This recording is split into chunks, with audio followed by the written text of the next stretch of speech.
भगवान श्री चैतन्य का शिक्षामृत अध्याय 4। श्री गौर सुंदर महाप्रभु ने जीव के माया बंधन को अनादि कहा है, क्योंकि किसी को भी नहीं पता कि इसका आरंभ कब हुआ।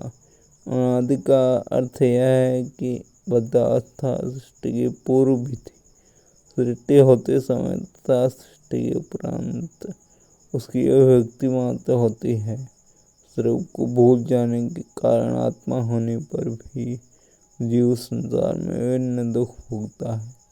यह स्मरणीय है कि ऐसे भी नित्य मुक्त जीव हैं जो वैकुंठ जगत में स्थित हैं। ये मुक्त जीव सर्वदा कृष्णामृत बहुत भक्ति में तत्पर रहते हैं। मायाबद्ध जीवों को पुनर्जन्म में कर्मानुसार विभिन्न प्राकृत शरीर मिलते हैं। बद्ध जीव को संसार में अनेक सुख दुख बलात् प्राप्त होते रहते हैं। पुण्य कर्मों के फलस्वरूप उसे उच्च लोकों में देव शरीर प्राप्त होता है, तो पापों को भोगने के समय भयंकर नरकों में गिराया जाता है, जहाँ संसारिक दुखों से कहीं अधिक पूर्व काल में यातनाएं दी जाती हैं। श्री महाप्रभु ने ऐसे दंड का बड़ा उत्तम उदाहरण दिया है। पूर्व काल में अपराधी को दंड देने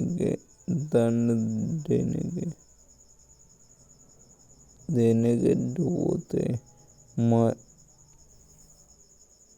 मायावी जीवात्मा को इसी प्रकार दंडित और पुरस्कृत करते हैं। दंडित करने के लिए उसे यातनाओं के जन्म में डुबोते हैं और पुरस्कार के समय कुछ समय के लिए बाहर निकालते हैं।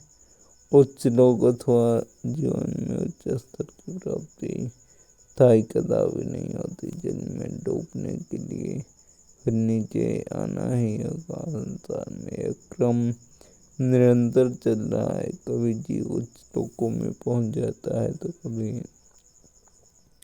संसार की नार की स्थिति में फेंक दिया जाता है। इस संदर्भ में श्री गौर सुंदर ने भगवान श्री कृष्ण के पिता श्री वसुदेव नारद जी के संवाद से श्रीमद् भागवत 11:2-23 श्लोक महाराज निमि को नवयुगेश्वर के उपदेश के श्लोक में माया को जीव द्वारा श्री कृष्ण अपने नित्य संबंध के विषय में बताया गया है। वास्तव में माया का अर्थ है जो यथार्थ में नहीं है, जिसका कोई अस्तित्व नहीं होता है। यह मानना गलत होगा कि जीव का परमेश्वर भगवान श्री कृष्ण से कोई संबंध नहीं। भगवान के अस्तित्व में विश्वास न रखना अथवा उनसे अपना कोई संबंध न मानना माया है।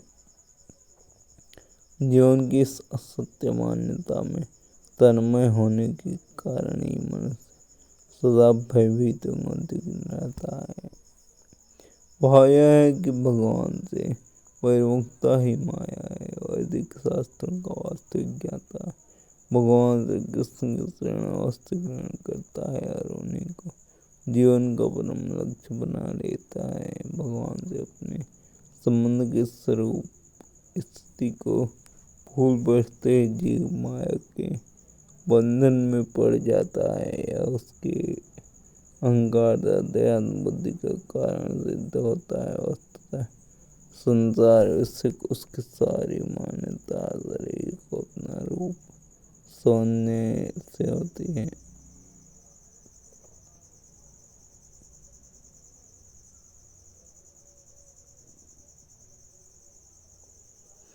क्योंकि इसी भ्रम से उसका शरीर और उसके पदार्थों में और उसकी पदार्थों में आसक्ति हुआ करती है। इस बंधन से मुक्ति के लिए उसे सुधर्म करते हुए श्रद्धा विश्वास एवं भक्ति भाव सहित परमेश्वर भगवान श्री कृष्ण की शरण लेनी चाहिए। और जीव प्राकृत जगत में मिथ्या का अनुभव करता है, परंतु शुद्धोक्त की शिक्षा कृपा की प्राप्ति होने पर प्राकृत को त्याग कर वह कृष्णामृत से प्राप्त हो जाता है। कृष्ण भक्ति में संलग्न होते ही सारी भोगे इच्छा निवृत्त हो जाती है। जिस सेवा से संसार बंधन से मुक्त हो जाता है। यहाँ प्रकाश एवं अंधकार की स्थिति नहीं हो सकती। कृष्ण अमृत कृष्ण की इच्छा रूपी अंधकार को नष्ट करने वाला दिव्य प्रकाश है। कृष्ण मानववाद व्यक्ति अपने ग्रस्त मानने की भूल कदापि नहीं करता। यह जानते हुए कि अपने स्वार्थ में ही लगे रहने से कभी सुखी नहीं हो जाता है। वो अपनी संपूर्ण शक्ति को भगवान श्री कृष्ण की सेवा में अर्पित करके मायापन से मुक्त हो जाता है। इस समय में भगवान श्री गौर सुंदर ने सात चौदह का यह तो पढ़ा। भगवान कृष्ण कहते हैं, मेरी देवी शक्ति तृणमयी माया पार करवाने में परंतु जो मेरे शरणागत हो जाते हैं वे पूर्व से तर जाते हैं। वहाँ प्रभु ने आगे कहा कि इस काम कर्म करते समय भक्ति को अपने यथार्थ रूप का विस्मरण रहता है। कभी कभी संसारिक कर्मों में से थक जाने के कारण वह मुक्ति के लिए परम भगवान से एक होने की इच्छा करता है, पर अन्य समय यही मानना है कि निजी इंद्रिय तृप्ति के लिए अधिक परिश्रम करने से वह सुखी हो सकेगा। दोनों ही दशाओं में वह मायावृत है। ऐसे मोहितबद्ध जीवों के ज्ञान के लिए परमेश्वर भगवान कृष्ण ने वेद पुराण वेदांत सूत्रादि अधिक साहित्य प्रदान किए हैं। इन सबका एकमात्र उद्देश्य वैकुंठ जगत की और जीव का मार्गदर्शन करना है।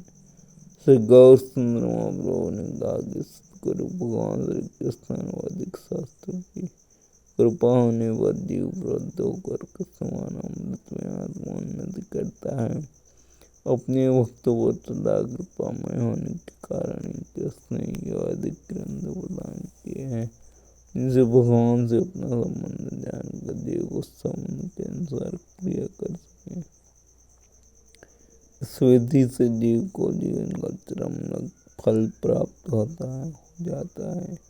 उत्तर जीव मत का लक्ष्य भगवान श्री कृष्ण की प्राप्ति ही है। वह भगवान से अपना संबंध जान सकता है। संसिद्धि प्राप्त के लिए कर्तव्य कर्म करने का नाम मुक्ति पथ है।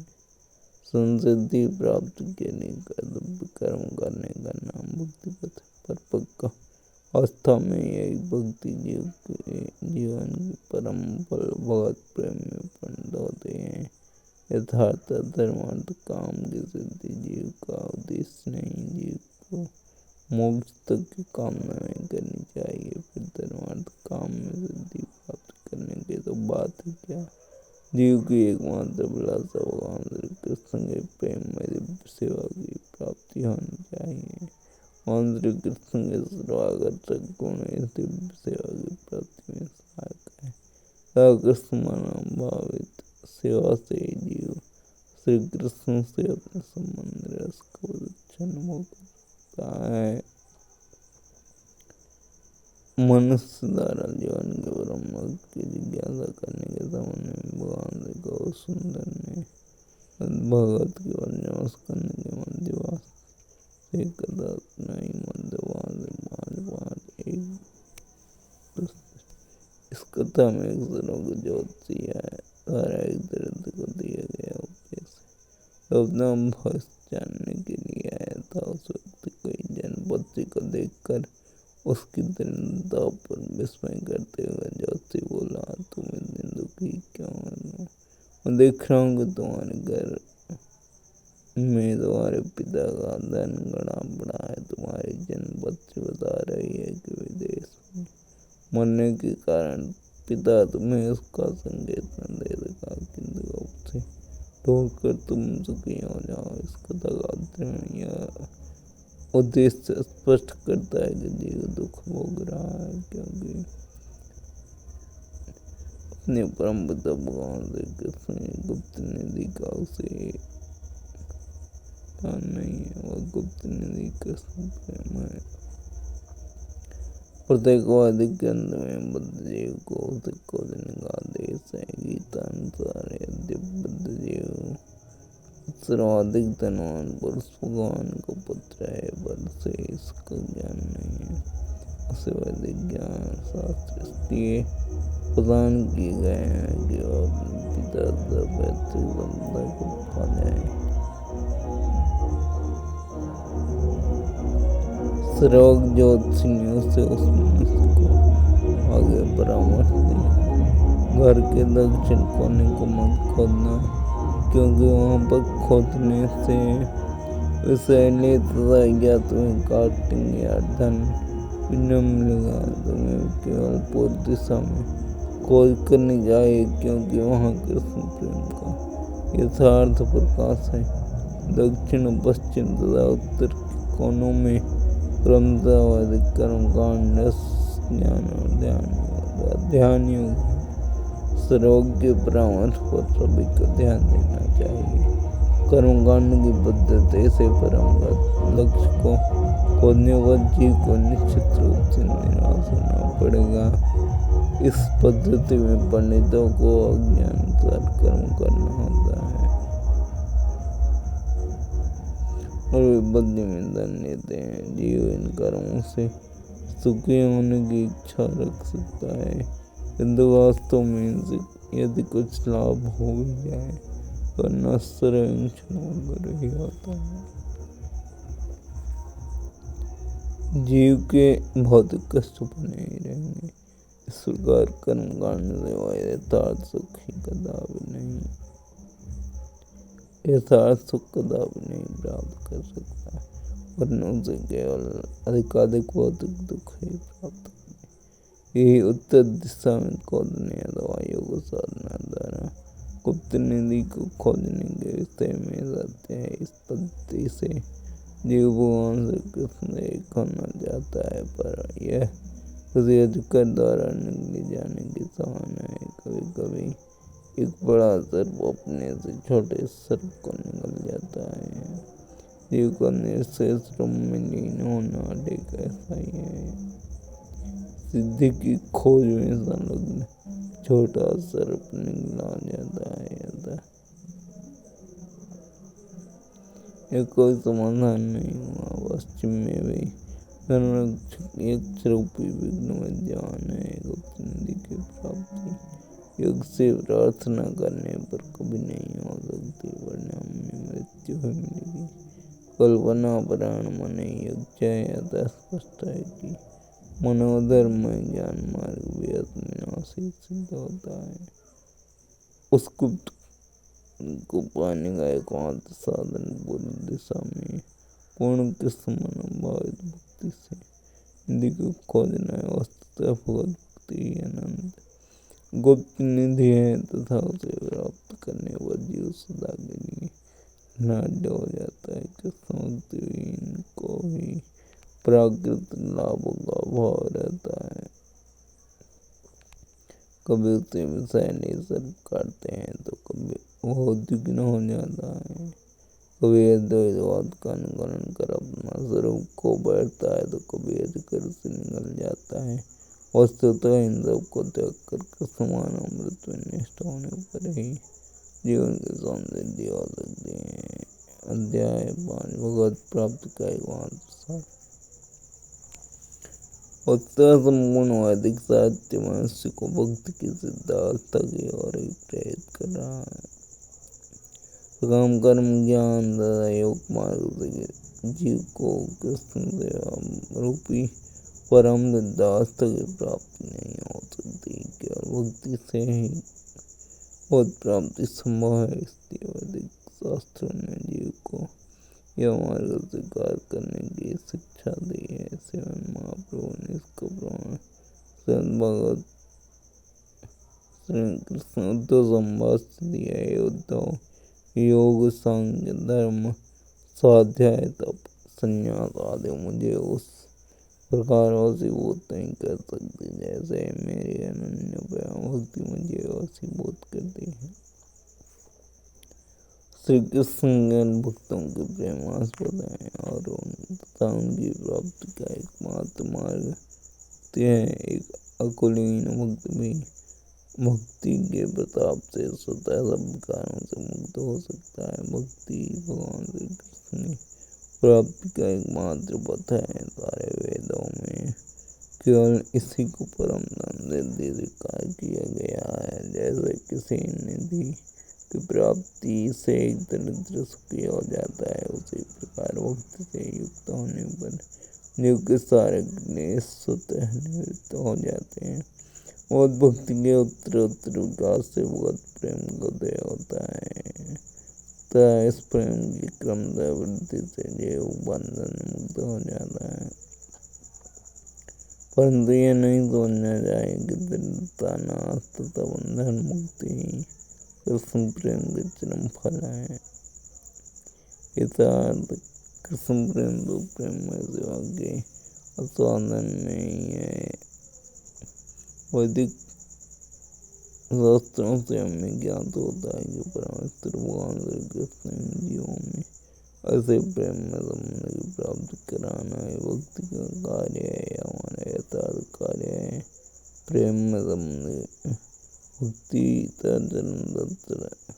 चरंतम लक्ष्य है भगवत प्रेम। वैदिक शास्त्र अनुसार श्री कृष्ण परम ज्ञान है, क्योंकि श्री कृष्ण संबंधी ज्ञान से जीव की सारी समस्याओं का समाधान हो जाता है। श्री गौतम महाप्रभु ने संकेत किया कि यद्यपि पद्म पुराण के अनुसार विविधताओं की उपासना के विभिन्न शास्त्र हैं, किंतु ऐसी शिक्षा लोगों को मोहित करती है और इंद्रियों को ही परतत्व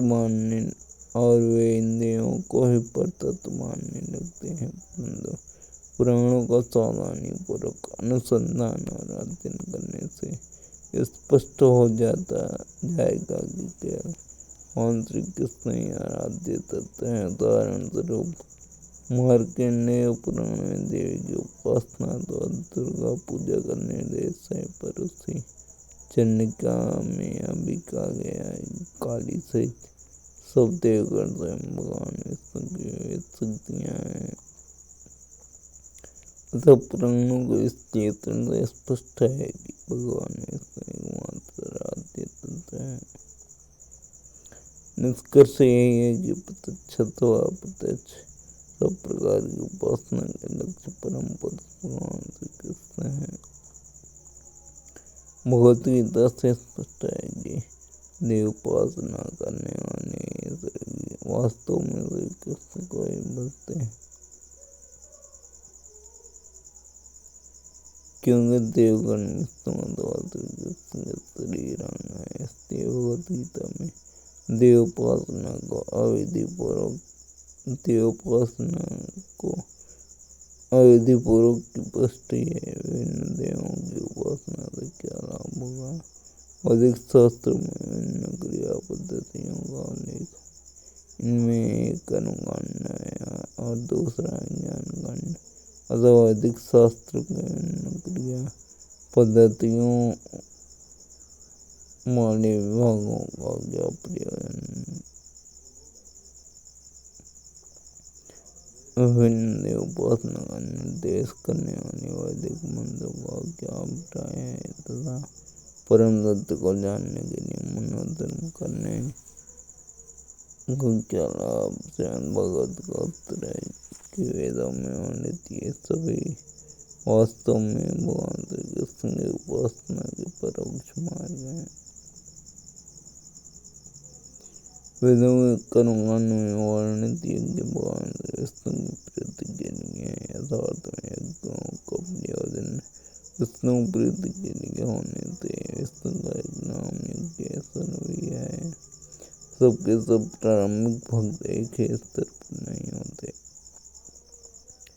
विभिन्न गुणों में उनकी स्थिति के अनुसार उनके लिए देव तत्वों की उपासना का विधान है। प्रायः है कि ऐसे कनिष्ठ अधिकारी भी क्रमशः सत्य के स्तर पर पहुंचकर भगवान विष्णु की सेवा में नियुक्त हो सकें। जैसे मांस खाने के व्यसनी साधकों को पुराणों में काली को अर्पित करने के बाद मांस भक्षण करने को कहा गया है।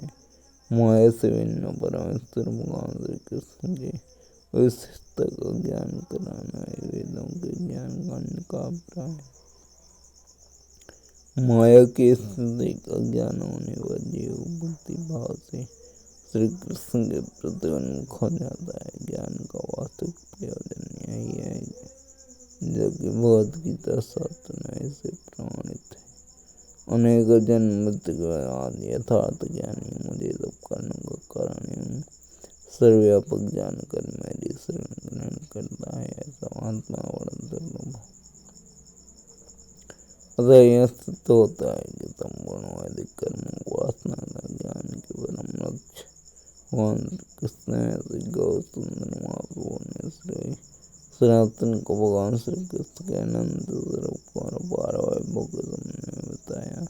उन्होंने इच्छा शक्ति, माया शक्ति और जीव शक्ति के प्रकाशों का विवरण किया। महाप्रभु ने बताया कि परियम में स्थित वैकुंठ लोक तथा यह प्राकृत ब्रह्म और ब्रह्मानंद दो भिन्न प्रकाश हैं, क्योंकि कृष्ण चित्त तथा माया नामक भिन्न भिन्न शक्तियों के प्रकट हैं। जहाँ तक भगवान श्री कृष्ण का संबंध है, वे स्वयं अपनी अंतरंगार्चित शक्ति में स्थित है। भागवत स्कंद में इन दो शक्तियों के भेद का स्पष्ट विश्लेषण है। दशम स्कंद के प्रथम श्लोक के योग में श्रीधर स्वामी ने भी इसे स्पष्ट किया है। फिर महाप्रभु ने श्रीधर स्वामी को श्रीमद् भागवत का प्रामाणिक टीकाकार माना है।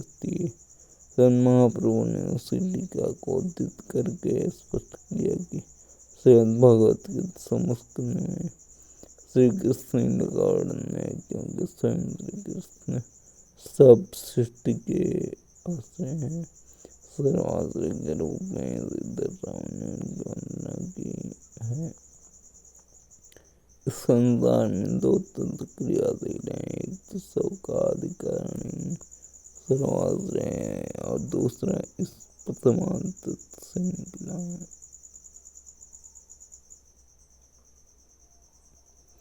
प्रथम तत्व भगवान सृष्टि प्रकाशों के शरण्य और आश्रय नाम से प्रसिद्ध है। आश्रय तत्व परम तत्व के अधीन रहने वाले अन्य सब तत्व आश्रित है।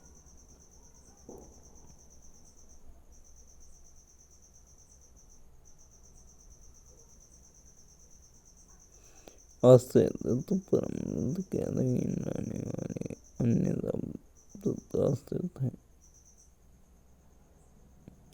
प्राकृत सृष्टि का उद्देश्य और जीव को मुक्त होकर आश्रय तत्व की शरण में लौट जाने का अवसर प्रदान करना है। संपूर्ण लौकिक सृष्टि के आश्रय तत्व भगवान विष्णु पर आश्रित होने के कारण विभिन्न देवगण शक्ति प्राकट्य जीव सब प्राकृत तत्व के कारण विभिन्न देवगण शक्ति प्रकट जीव और सब प्राकृत कृष्ण आश्रित हैं, क्योंकि भगवान श्री कृष्ण ही परम सत्य है। इस प्रकार श्रीमद् भागवत से स्पष्ट होता है कि सभी कुछ परोक्ष प्रत्यक्ष रूप से भगवान श्री कृष्ण के आश्रय में है। गीता के कथनानुरूप पूर्ण ज्ञान की प्राप्ति केवल भगवान श्री कृष्ण के तत्वबोध से ही हो सकती है।